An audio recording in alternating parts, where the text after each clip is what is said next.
লম্বা সময় ধরেই জাতীয় দলের বাইরে আছেন সাকিব আল হাসান। গেল বছর 2 ফরম্যাট থেকে অবসরেরও ঘোষণা দিয়েছেন। তবে ওয়ানডেতে খেলতে চাইলেও দলে সুযোগ মিলছে না তার। অবশ্য ক্রিকেটীয় কারণের চেয়েও মাঠের বাইরের নানা কাণ্ডের কারণে এখন দলে ব্রাত্য সাকিব। এখন বিসিবি সাকিব আল হাসানকে চাচ্ছে।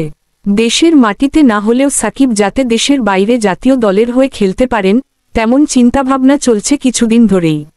সাদা পোশাকে দেশের মাটিতে খেলে গেল বছর বিদায় জানাতে চেয়েছিলেন সাকিব, তবে রাজনৈতিক কারণে আর দেশে আসতে পারেননি।